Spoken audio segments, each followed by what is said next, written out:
Hello, Chris Jones with Astor Realty. We've got another fun commercial real estate topic for you. It's ground lease versus leasing land. Oftentimes, those terms get confused or confusing.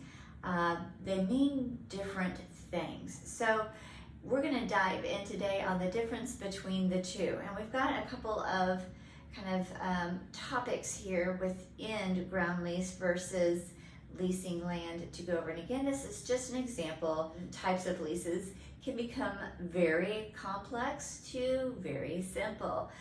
Every property is very different as well, and every landlord, owner, or tenant is going to have different needs for their use. So we'll start with duration, what the tenant gets, ownership of improvements, rent structure, tenant investment, reversion, financing, typical use cases, risk to tenant, risk to landlord. I have a couple of examples as well. So typically in a ground lease, this is considered more of a long-term lease. For example, 30 years to 99 years, give or take. For leasing land, this is considered short-term. It's a short-term lease, like 1 year, 3 years, up to 15 years, give or take. What the tenant gets. Okay, so this is an important topic, especially if you are the tenant or you're a prospective tenant and you're looking at land to either ground lease or lease the land. So let's see the difference for the tenant. So on a ground lease, again, this is a longer term lease.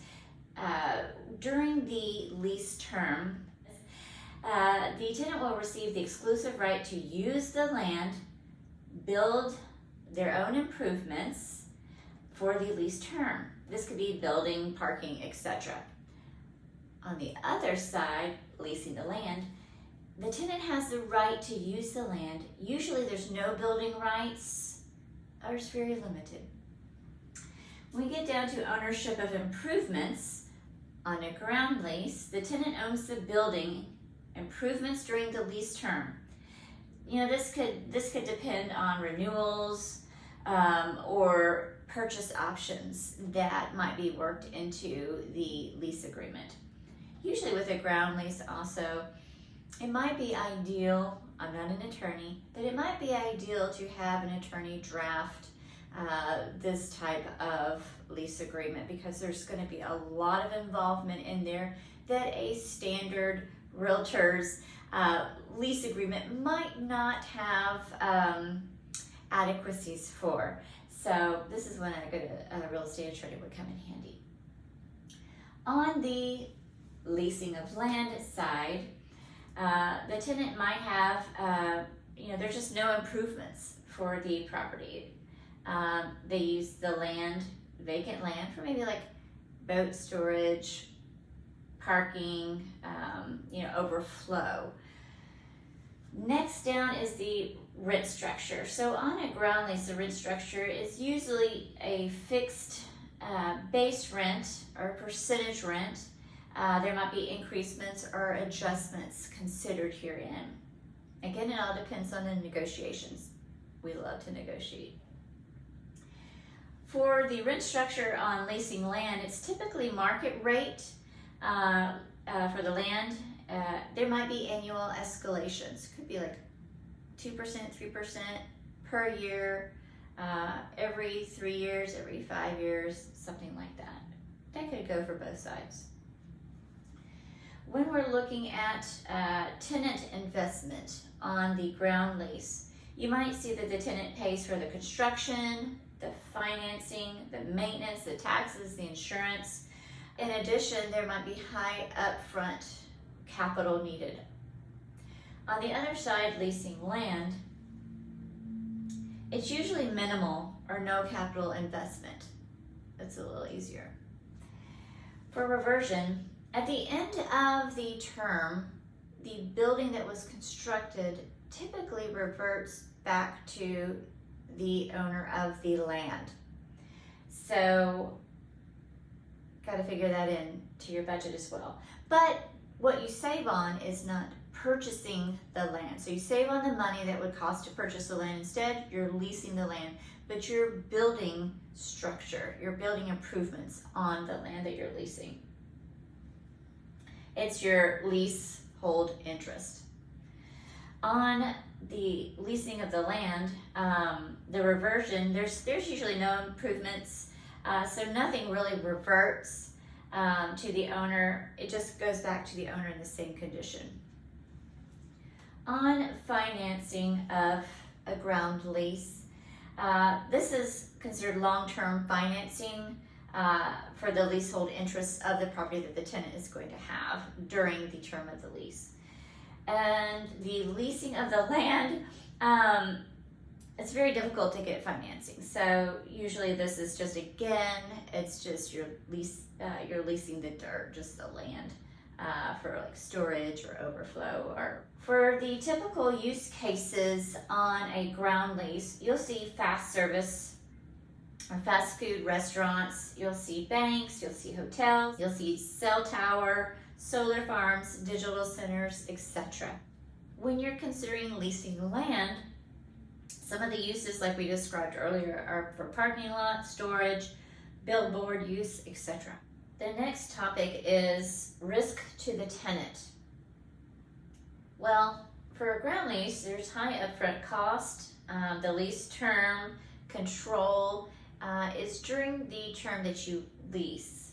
There are improvements and there is appreciation possibility. On the flip side, for leasing land, there's low upfront costs, there's little control, and no equity buildup. It just depends though. For a risk to a landlord, the landlord might be locked into low rent for decades, but in the end, the landlord not only still maintains ownership of the land, the end, but now they've got a structure on there that hopefully has improved in value, and that is just an extra benefit. On leasing the land reverts to the landowner, and it's a short-term lease, and there's just really not that much risk to the landlord, except for if the property is not returned in its original condition, their landlord might have to clean it up or make some improvements so that it can be released to the next tenant. When looking at both of these and you're deciding which direction you'd like to go, long-term, short-term, is it more restrictive use? Is it more of a generous use? How are you going to configure what happens at the end of the lease term? Are you going to have an option to purchase then? Is there going to be additional renewals? Or are you handing the property plus the improvements back over to the owner landlord? So there's a lot to consider here, but I've got a couple of examples for you. For example, the developer signs a 65-year ground lease. And so the landlord is being paid $50,000 a year from the tenant. The tenant builds a $10 million retail center during this time.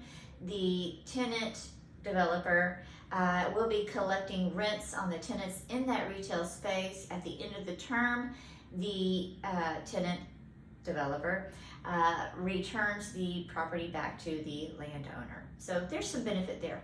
On the side of leasing land, let's say that a trucking company decides to lease 5 acres at $12,000 a month to park their trucks and storage containers on it. There's no building being constructed, and at the end of the lease, the tenant gives the property back to the owner landlord.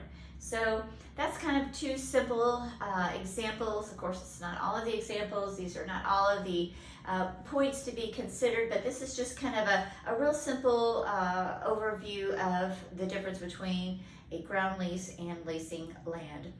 If you're interested in land development or leasing land, a ground lease, please feel to reach out to us. We would enjoy walking alongside you during this process. And if you like this video, please give us a thumbs up. And we look forward to seeing you on the other videos that we have on other commercial real estate topics.